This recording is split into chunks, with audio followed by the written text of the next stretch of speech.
અને અમદાવાદમાં વિદ્યાર્થીને લાફો મારનાર અધ્યાપકની સામે કાર્યવાહી હાથ ધરાઈ. એલડી એન્જિનિયરિંગ કોલેજમાં ફરજ બજાવતા અધ્યાપકની બદલી કરવામાં આવી છે. ટેકનિકલ શિક્ષણ વિભાગે મોડાસામાં અધ્યાપકની બદલી કરી નાખી. જૂન મહિનાની થિયોરીની પરીક્ષા દરમિયાન આ ઘટના ઘટી હતી.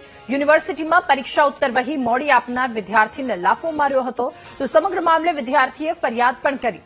એલડી એન્જિનિયરિંગ કોલેજે તપાસ કરી અને સરકારમાં રિપોર્ટ સોંપ્યો હતો. તો રિપોર્ટના આધારે અધ્યાપક કસૂરવાર ઠેરાતા મોડાસામાં તેમની બદલી કરવામાં આવી છે. વિદ્યાર્થીએ ફરિયાદ કરી અને ત્યારબાદ તપાસ આ સમગ્ર મામલે શરૂ કરવામાં આવી. અમદાવાદમાં વિદ્યાર્થીને લાફો મારનાર અધ્યાપકની સામે કાર્યવાહી. એલડી એન્જિનિયરિંગ કોલેજનો આ વિવાદ કે જ્યાં ફરજ બજાવતા અધ્યાપકની બદલી કરી દેવામાં આવી છે. ટેકનિકલ શિક્ષણ વિભાગે મોડાસામાં અધ્યાપકની બદલી કરી. જૂન મહિનામાં થિયરીની પરીક્ષા દરમિયાન આ ઘટના ઘટી હતી અને ત્યારબાદ રિપોર્ટ સરકારને સોંપવામાં આવ્યો સમગ્ર ઘટનાનો.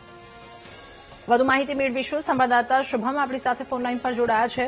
શુભમ, અમદાવાદમાં વિદ્યાર્થીને લાફો મારનાર અધ્યાપકની સામે કાર્યવાહી, તેમની બદલી, શું વધુ વિગતો?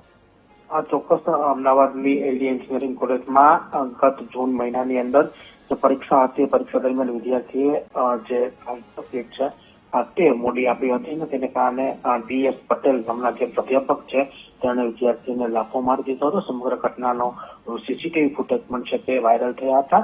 મહત્વનું છે કે આ ઘટનાની નોંધ ગાંધીનગર ટેકનિકલ એજ્યુકેશન સુધી પહોંચી હતી અને તે હવે આ અધ્યાપક છે તેમની મોડાસા ખાતે છે તે બદલી કરવામાં આવી છે. મહત્વનું છે કે એલડી એન્જિનિયરિંગ કોલેજના પ્રિન્સિપાલને તપાસ રિપોર્ટ રજૂ કરવાનો હતો અને તપાસ રિપોર્ટના આધારે છે તે આ બદલી કરવામાં આવી છે. જી, આભાર આપનો વિગતો સાથે જોડાવા બદલ.